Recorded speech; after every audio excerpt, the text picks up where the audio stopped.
그리스도인이 알아야 할 교리 가운데 정말 중요한 교리가 성경에 대한 교리입니다. 성경이 무엇이냐? 성경은 어떠한 책이냐? 성경이 왜 어떻게 기록되었고 어떤 목적을 위해서 우리에게 주셨느냐? 우리가 여기에 대해서 바르게 알고 있는 것이 필요합니다. 성경이 어떤 책이냐에 대해서 사람들마다 의견이 조금씩 달라요. 어떤 사람들은 그냥 기독교의 경전이다, 그렇게 여기는 사람도 있고, 또 어떤 분들은 성경책은 여러 사람의 기록자들이 계속해서 시대를 거듭하는 가운데에서 조금씩 수정하고 편집하고 보완하고 이렇게 해서 축적되어서 내려오는 사람들이 조합해서 만들어낸 문서라고 보는 그런 경우도 있습니다. 또 어떤 사람들은 성경은 하나님의 말씀을 담고 있다. 성경은 하나님의 말씀이다가 아니고 성경은 하나님의 말씀을 담고 있다. 참 교묘한 말이죠. 하나님의 말씀을 담고 있으면 그럼 다른 것도 담을 수가 있다라는 거죠.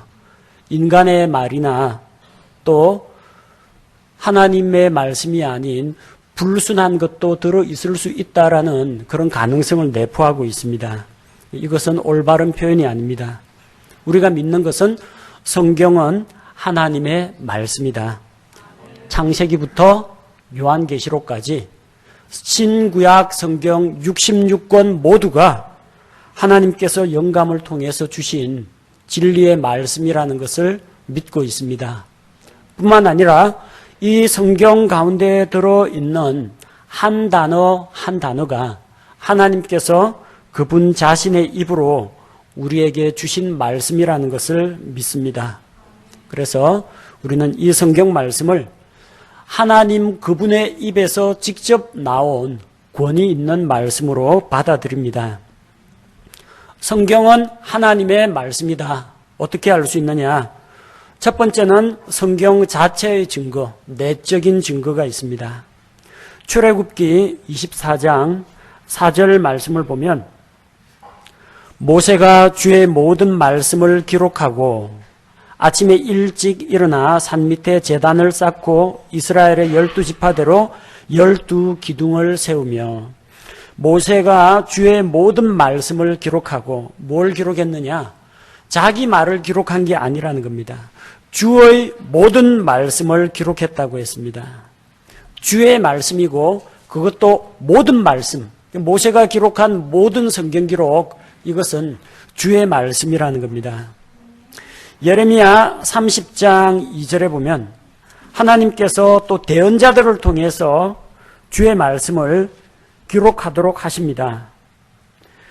주 이스라엘의 하나님이 이같이 말하여 이르노라. 너는 내가 내게 이른 모든 말을 책에 기록하라. 대언자가 기록을 했지만 대언자의 글이 아니라는 겁니다. 하나님께서 대언자에게 주신 말씀을 기록했습니다. 그것도 한 구절 한 단어도 빠뜨리지 않고 내게 이른 모든 말을, 모든 말씀을 기록한 것이 성경 말씀입니다. 신약 성경을 보면 디모데후서 3장 16절 말씀에서 모든 성경 기록은 하나님의 영감으로 주신 것으로 교리와 책망과 바로잡음과 의로 교육하기에 유익하니. 모든 성경 기록이라고 했어요. 모든입니다. 창세기부터 계시록 마지막까지 모든 성경 기록이 하나님의 영감으로 우리에게 주신 것이라고 했습니다. 이 영감이라는 것이 기발한 아이디어, 반짝이는 재치 있는 아이디어를 말하는 것이 아니라 영감이라는 말은 하나님께서 숨을 불어내셨다는 거예요. 하나님의 입에서 나온 하나님의 숨결이 담긴 그 말씀이라는 겁니다. 마태복음 4장 4절의 말씀과 같이 사람이 빵으로만 살 것이 아니요 오직 하나님의 입에서 나오는 모든 말씀으로 살 것이라고 했는데 하나님의 입에서 직접 나온 말씀이라는 겁니다. 그래서 이것은 하나님의 말씀이고 인간 기록자에 의해 기록이 되었을 뿐이지 저자는 하나님이시라는 겁니다. 자, 그래서 성경은 하나님의 말씀이다. 베드로후서 1장 21절 말씀을 보면 베드로는 하나님 앞에서 특이한 경험을 했습니다. 예수님께서 변화산에 올라가셨을 때 몸에서 그분의 옷에서 광채가 나며 영광 가운데에서 주님이 변화되시는 것을 보았습니다. 그런데 자기가 그때 체험한 그 신비 체험과 하늘로부터 들려온 그런 음성, 이는 내 사랑하는 아들이요 나의 기뻐하는 자니 너희는 그의 말을 들으라 하는 하늘로부터 들려오는 그런 음성까지 직접 들었지만 그것보다도 더 확실하고 분명한 것이 있다고 이야기합니다. 무엇이 있습니까? 베드로후서 1장 18절에 보니까 하늘로부터 나온 이 음성은 우리가 그분과 함께 거룩한 산에 있을 때에 들은 것이니라. 또한 우리에게는 더 확실한 대언의 말씀이 있으니, 더 확실한 대언의 말씀, 곧 기록된 성경 말씀은 하늘로부터 들려온 음성보다도 더 분명하고 정확하고 권위 있는 말씀이라는 겁니다. 더 확실합니다. 분명합니다. 귀는 잘못 들을 수가 있습니다. 또 전달하다 보면, 말로 전달하다 보면은 단어가 더해지거나 빼지거나 와전이 될 수가 있습니다. 기록된 문자는 거짓말하지 않습니다. 기록되어 있기 때문에 내용이 텍스트가 고정이 되어 있습니다. 그거 옮겨 적어도 대조해 보면 원본과 그대로 옮길 수가 있습니다. 이 기록된 말씀이, 대언의 말씀이 하늘로부터 들려오는 신비한 음성보다도 더 중요하다는 겁니다. 더 확실하다는 겁니다. 그런데 이 대언의 말씀은 사람의 뜻으로 말미암아 나오지 아니하고 오직 하나님의 거룩한 사람들은 성령님께서 자기들을 움직이시는 대로 말하였느니라. 기록은 성경 기록자들이 하지만 그들을 움직이시는 분은 성령님이시라는 겁니다. 배가 나아갑니다. 그런데 배에 엔진이 없고 노나 키가 없을 경우 어떻게 나아가느냐? 바람과 물결에 의해서 나아갑니다. 그 장면이 사도행전에서 사도 바울이 유라굴로라는 그런 광풍을 만나가지고 바울이 탄 배가 파손되는 그런 경험에서 보면 더 이상 배를 조종을 할 수가 없게 되니까 바람에 밀려가는 대로 내어버려 뒀다고 했습니다. 바로 그 상태를 이야기하는 겁니다. 배 자체에 추진력이 없고 바람에 의해서 밀려갑니다. 나아가는 것은 물론 배입니다. 그러나 그 배를 움직이는 힘은 바람과 물결이라는 거죠. 마찬가지로 기록자들은 하나님의 거룩한 사람들이지만 그 기록자들을 움직이시는 분은 성령님이시라는 겁니다. 성령님께서 하나님의 거룩한 사람들을 사용하셔서 기록한 것이 성경 말씀이라는 겁니다. 이게 성경의 내적인 증거입니다. 성경이 증거합니다. 진리의 말씀이, 이 성경은 모든 성경 기록이 하나님의 말씀이라는 것을 증언하고 있습니다. 성경 외적인 증거가 있습니다. 외적인 역사적인 증거가 있는데 성경의 연속성을 보면 알 수가 있습니다. 이 성경이 몇몇 사람들이 모여가지고 1년 동안 편집회의 열어가지고 만든 게 아니고요. 장장 1600년 동안 기록되었습니다. 구약 성경은 이집트에서 나온 이후 약 BC 1450년경, BC 1500년경 그때 기록되기 시작했습니다. 모세오경이. 그리고 신약 성경 요한계시록까지 마무리되는 것이 거의 AD 1세기경입니다. AD 100년가량입니다. 그래서 신약 100년하고 구약 1500년하고 1600년 동안 기록이 되었어요. 이게 전화 걸어가지고 우리 몇 페이지에서 무슨 내용 적으려고 하니까 그쪽도 거기에 맞춰서 적어라 이렇게 통화할 수 있는 사항이 아니에요. 사람들이 제각기 다른 시대 사람들이에요. 짜고 치는 고스톱이 아니라는 이야기입니다. 전부 제각각이에요. 출신들이 전부 다릅니다. 어떤 사람은 농부, 어떤 사람은 어부, 어떤 사람은 군인, 왕, 서기관, 제사장, 제각기 다른 사람들이 다른 문화권과 다른 기질과 특징을 가지고 있는 사람들이 그것도 1600년이나 걸쳐가지고 여기 조금 저기 조금 적고 서로 간에 의사교환할 기회가 없음에도 불구하고 성경의 내용이 전체가 연결이 되고 있다는 겁니다. 이게 정말 기적입니다. 어떻게 이런 일이 가능하냐? 저자가 같기 때문에 가능합니다. 성령님께서 동일한 성령님이시기 때문에 가능한 겁니다. 또 그렇게 다양한 내용을 다루고 어떤 것은 시가문학이고 어떤 것은 대언의 말씀이고 어떤 것은 역사 기록이고 어떤 것은 율법이고 제각기 주제가 다 다릅니다. 다루는 분야가 제각기 다릅니다. 그런데 놀랍게도 한 가지 공통된 주제를 다루고 있다는 겁니다. 성경의 주제는 한 가지로 수렴되고 있습니다. 그 주제가 무엇입니까? 요한복음 5장 39절 말씀에 의하면 예수님께서 이렇게 말씀하십니다. 성경 기록들을 탐구하라. 너희가 그것들 안에서 영원한 생명을 얻는 줄로 생각하거니와 그것들은 성경 기록들은 곧 나에 대하여 증언하는 것들이니라. 모든 성경 기록이 예수 그리스도에 대해서 증언하고 있습니다. 창세기에서 하나님께서 아담과 이브에게 입혀주신 가죽옷, 우리를 위해서 피 흘려 죽으시고 의의 옷을 입혀주실 예수 그리스도를 나타냅니다.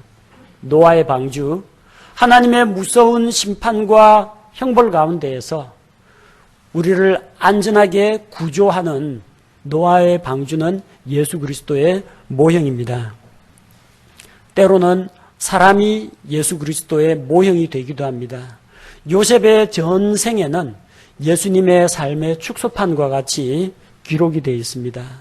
아버지의 사랑받는 아들이 자기 형제들로부터는 미움을 받았습니다. 예수님도 요셉도. 그리고 형제들의 죄를 지적함에 따라서 형제들로부터 미움을 당합니다. 그래서 유다가, 이쪽은 야곱의 아들 유다가, 신약시대에는 가룟 유다가 팝니다. 은을 받고 넘겨줍니다. 은 20개에, 은 30에 각각 팔립니다. 그리고 시험을 받았지만, 요셉은 보디발의 아내의 시험을 받았지만, 예수님은 마귀의 시험을 받았지만 시험을 물리치고 승리합니다. 요셉의 좌우편에는 빵을 맡은, 음식물 맡은 신하와 포도즙을 맡은 신하가 있었는데 한 사람은 살게 되고 한 사람은 죽습니다. 예수님 십자가 옆에는 두 강도가 있었는데 한 사람은 구원을 받고 한 사람은 지옥으로 갑니다. 그리고 지극히 높은 왕이 그를 지하 감옥에서 꺼내줍니다. 그리고 높은 지위에 오릅니다. 그리고 사람들을 구원합니다.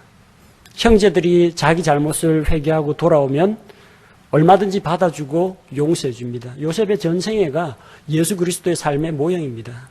출애굽기에 나오는 유월절 어린 양, 세상 죄를 제거하시는 하나님의 어린 양이십니다. 성막과 그 안에 있는 기구들, 예수 그리스도의 모형입니다. 구약의 율법으로 주신 안식일, 예수 그리스도 안에서 누리게 될 그 안식의 모형입니다.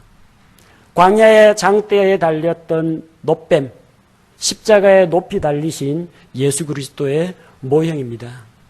이사야 대언자가 대언한 말씀, 이사야 53장, 예수 그리스도의 고난 이야기, 역시 예수 그리스도의 모형입니다. 시가문학에 나오는, 시편에 나오는 수많은 내용들이 예수님의 왕으로 오실 영광 아니면은 십자가에서 모욕당하고 고난당하고 그러면서 다른 사람을 구원하는 메시아의 모습을 나타냅니다. 룻기에 기록되어 있는 보아스, 친족의 잃어버린 상속재산을 되찾아주고 남편 없는 여인 룻을 아내로 맞이하는 이방 여인을 자기의 신부로 삼으시는 예수 그리스도의 모형입니다. 성경 기록들을 다 뒤져보면은 전부 하나의 주제에 예수 그리스도로 초점이 맞춰져 있습니다. 이걸 어떻게 사람들이 머리 짜내가지고 만들어낸 게 아니라는 겁니다. 하나님께서 그분의 입으로 직접 말씀을 주셨기 때문에 놀랍게도 저자가 다르고 시대가 다르고 문화적 배경이 다르고 아예 글을 쓰는 영역 자체가 율법, 역사, 대언, 시가문학, 지혜문학 이렇게 다양하지만 한 가지 주제 예수 그리스도로 통일을 이루고 있다는 겁니다. 무엇보다도 이 성경의 내용에 조금도 거짓이나 오류가 없다는 것이 하나님의 말씀이라는 것을 보여주는 단적인 증거가 되고 있습니다. 구약 성경은 세상에 우리를 구하러 오실 예수 그리스도에 대해서 다루고 있습니다. 신약은 세상에 약속대로 오신 예수 그리스도와 또한 다시 오실 예수 그리스도에 대한 기록입니다. 그래서 신약은 구약 성경 속에 감추어져 있고 구약은 신약 속에 나타나 있다고 합니다. 이 모든 성경 기록이 예수 그리스도에 대해서 증언하고 있습니다. 자, 성경은 전부 몇 권의 책으로 구성되어 있습니까? 66권입니다. 구약이 39권이고요. 신약이 27권입니다. 그래서 외우기 좋게 39, 27. 그럼 39 더하기 27은 66권이 됩니다. 성경은 전체 장수가 제1장, 제2장 할 때 그 장수가 1189장으로 구성되어 있습니다. 구약이 929장이고 신약이 260장입니다. 1189인데 그냥 기억하기 좋게 1200장 정도 된다고 생각하시면 됩니다. 1200장 정도 되니까 여러분이 하루에 10장씩 읽으시면 120일이 걸립니다. 120일이면 넉 달 걸립니다.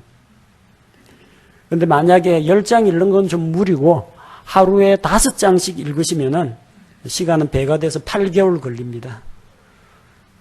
여러분이 하루에 5장씩만 읽으셔도 1년에 성경 한 번은 충분히 읽을 수 있다는 겁니다.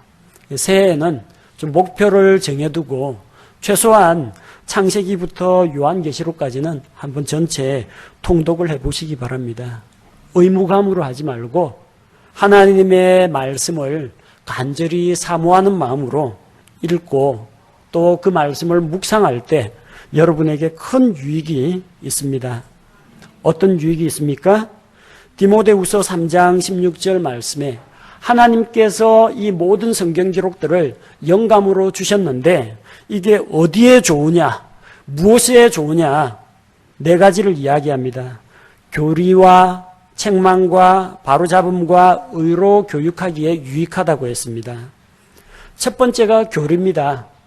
개역 성경에는 이 부분이 교훈과 책망과 되어 있는데 교훈 프린시플입니다. 교훈은 그냥 일반적인 원리예요. 도덕적인 교훈을 위해서 성경을 주신 것이 아니라는 겁니다.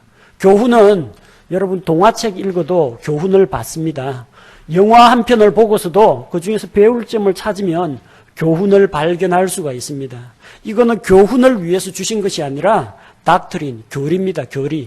교리는 우리가 무엇을 믿어야 하느냐는 겁니다. 하나님에 대해서, 사람에 대해서, 죄에 대해서, 구원에 대해서, 천사에 대해서, 천국과 지옥, 종말에 대해서, 교회에 대해서 우리가 무엇을 믿어야 할지를 보여주는 교리가 성경에 담겨 있습니다. 성경에서 교리가 나옵니다. 그래서 우리가 올바른 교리를 믿고 받아들이기 위해서는 올바른 성경 말씀을 가지고 읽고 공부할 필요가 있다는 겁니다. 두 번째는 이 성경 말씀이 사람을 책망합니다. 잘못 가면은 잘못 가고 있다라는 것을 보여줍니다. 내가 그냥 생각할 땐 모르는데 성경 말씀을 읽어보면 이 성경 말씀이 거울과 같이 나의 모습을 비춰줍니다. 어떤 때 내가 잘못한 일이 있을 때 성경책 읽으면 마음에 찔리는 거 있죠. 그 구절은 좀 안 보고 좀 넘어갔으면 좋겠다 싶은 거. 왜 마음에 찔립니까? 성경이 내 잘못에 대해서 지적하기 때문에 그렇습니다. 책망을 합니다. 어디가 잘못됐는지 보여줍니다. 그 다음에 바로 잡아줍니다. 잘못을 지적하고 끝나는 것이 아니라 잘못된 것을 바르게 수정해 줍니다. 그리고 앞으로도 지속적으로 그 길을 갈 수 있도록 우리를 훈계하고 교육하는 그런 기능을 성경이 담당한다는 겁니다. 한마디로 이야기하자면 우리 영적인 신앙생활의 내비게이션하고 똑같습니다. 내비게이션 경로 딱 입력하죠. 딱 갑니다. 목표 어디입니다. 어느 몇 번 도로를 거쳐서 어디로 갑니다. 안내를 줍니다. 길 안내를 하죠. 전방 맨 밑에서 뭐 우회전하라 좌회전하라 그때부터 계속해서 잔소리가 막 나오기 시작합니다. 근데 내가 깜빡하는 순간에 그 신호를 무시하고 내비게이션이 주는 지침을 무시하고 다른 길로 가면 뭐라고 합니까? 경로를 이탈하였습니다. 책망을 합니다. 책망한 다음에 그래 너 잘못했다 그걸로 끝나는 게 아니죠. 100m 앞에서 유턴하십시오. 어떻게 하면 수정할 수 있는지 보여준다는 거예요. 내비게이션이. 수정했어요. 그럼 그 다음에 이제부터는 어떻게 그 다음부터는 원래 애초에 설정했던 길하고는 달라요. 그 다음부터 어떻게 가야 되느냐. 앞으로 계속해서 그 길을 갈 수 있도록 의로 교육하는 기능을 해줍니다. 성경이 내비게이션과 같은 그런 유익을 우리에게 주고 있다는 겁니다. 성경에서 하나님의 말씀을 여러 가지 비유를 통해서 우리에게 보여줍니다. 베드로전서 1장 23절에서는 너희가 다시 태어난 것이 썩을 씨에서 된 것이 아니라 썩지 않는 씨에서 된 것이라고 했습니다. 이 성경 말씀은 사람을 다시 태어나게 합니다. 영적으로 죽어있는 우리가 복음의 말씀을 통해서 다시 태어날 수 있도록 하는 생명의 말씀이라는 것입니다. 태어난다면 어떻게 합니까? 베드로전서 2장 2절 말씀과 같이 갓 태어난 아기들로서 말씀의 순수한 젖을 사모하는 가운데 그것을 통해서 영적으로 성장하게 합니다. 말씀을 젖에 비유하고 있습니다. 어린 아기들을 위한 음식입니다. 부드러운 음식이고 누구나 받아들이고 소화 흡수하기 좋은 음식이라는 겁니다. 우리의 영적인 성장을 위한 그런 음식으로 소개되고 있습니다. 언제까지나 엄마 젖만 먹고 분유나 먹고 그렇게 살 수는 없겠죠. 요한복음 6장 35절에서는 예수님께서 하늘로부터 내려온 생명의 빵이라고 했습니다. 그분은 살아있는 하나님의 말씀입니다. 하나님의 살아있는 메시지입니다. 그래서 그분을 사도 요한은 말씀이라고 기록하고 있는데 그 말씀이 우리에게 생명의 빵이라고 했습니다. 빵은 그 당시 사람들 매일매일의 삶 가운데서 주식이었습니다. 매일의 양식이 되는 것이 성경 말씀이라는 겁니다. 또한 시편 119편 103절에서는 성경 말씀을 꿀이라고 이야기합니다. 송이꿀보다 더 단 말씀이라고 했어요. 꿀은 맛있는 음식입니다. 그냥 하루 세끼 꼬박꼬박 밥 먹듯이 그렇게 먹는 것이 아니라 정말 즐거운 마음으로 기쁜 마음으로 받아들일 수 있는 그런 양식이라는 겁니다. 때로 성경에서 하나님의 말씀은 물로 비유되기도 합니다. 에베소서 5장 26절 말씀을 보면 하나님께서 우리 모든 성도들을 정결하게 하셨는데 어떻게 정결하게 하셨느냐? 이것은 그분께서 말씀을 통해 물로 씻음으로 교회를 거룩히 구별하고 정결하게 하려 하시며 말씀은 우리를 정결하게 합니다. 깨끗하게 합니다. 요한복음 15장에서 포도나무 비유에서도 예수님께서 말씀하셨죠. 너희는 내가 일러준 말로 깨끗하게 되었다고 했습니다. 하나님의 말씀이 우리를 깨끗하게 씻어주고 정결하게 합니다. 때로 이 성경 말씀은 불로 표현되기도 합니다. 예레미야 23장 29절 말씀을 살펴보면은 하나님의 말씀을 불로 나타내고 있습니다. 자, 주가 말하노라 내 말이 불같지 아니하냐 바위를 산산조각 부수는 쇠망치 같지 아니하냐. 때로는 불로서 또 쇠망치 같은 말씀으로 나타납니다. 불은 태우는 일을 합니다. 더러운 것을 태우고 연단하고 정결하게 합니다. 또 교만하고 굳고 딱딱해져 있는 것들을 부스러뜨리는 역할을 합니다. 하나님 아는 것을 대적하여 높아진 것들을 다 부수는 역할을 합니다. 그만큼 능력이 있는 말씀입니다. 에베소서 6장 17절 말씀에서 하나님의 말씀은 성령의 검으로 소개되고 있습니다. 하나님의 전신갑주 이야기 아시죠? 자, 우리에게 있는 어떤 전신갑주가 있습니까? 진리의 띠가 있고요. 복음의 신발이 있고 믿음의 방패, 구원의 투구, 성령의 검 이런 전신갑주가 있어요. 다 방어무기입니다. 한 가지 빼고. 공격무기는 한 가지밖에 없고 나머지는 전부 다 보호장구예요. 유일한 공격무기가 성령의 검, 곧 하나님의 말씀을 취하라고 했습니다. 영적 전쟁을 위한 무기는 오로지 성경 말씀입니다. 하나님의 말씀을 통해서 우리가 승리하는 삶을 살아갈 수가 있다는 겁니다. 에덴 동산에서 아담과 이브는 하나님의 말씀을 소홀히 했습니다. 여자는 속아 넘어갔습니다. 하나님의 말씀을 정확하게 암송하고 기억하지를 못했습니다. 말씀에 더하고 빼고 수정하고 하다 보니까 자기도 모르게 마귀가 주는 거짓말에 휘말려 가지고 결국 하나님의 말씀이 아닌 마귀의 말을 따라갔습니다. 그러나 우리 주 예수님께서는 말씀을 사용하셔서 마귀의 공격을 물리치고 이기셨습니다. 그래서 우리는 검과 같은 이 성경 말씀을 항상 휴대하고 있어야 합니다. 마음속에 간직하고 있어야 합니다. 말씀을 가까이 해야 합니다. 매일 먹는 음식과 같이 가까이 해야 합니다. 그렇게 할 때 우리의 삶이 말씀을 따라서 변화될 수가 있습니다. 성경 말씀을 대하는 우리의 태도가 정말 하나님 앞에서 뜨겁고 간절했으면 좋겠습니다. 마태복음 4장 4절의 말씀, 사람이 빵으로만 사는 것이 아니요 하나님의 입에서 나오는 모든 말씀으로 산다고 했습니다. 말씀은 하나님의 입에서 직접 나온 권위 있는 말씀입니다. 따라서 우리는 무엇보다도 말씀의 권위를 인정해야 합니다. 사람의 말이 아니고 이게 목회자의 말도 아니고 대언자의 말도 아니고 사도의 말도 아니고 하나님의 말씀이라는 겁니다. 이 말씀이 우리의 믿음과 우리의 행실에 최종적인 권위가 되어야 합니다. 또한 시편 19편 10절 말씀과 같이 하나님의 말씀을 간절히 사모하는 마음으로 받아들여야 합니다.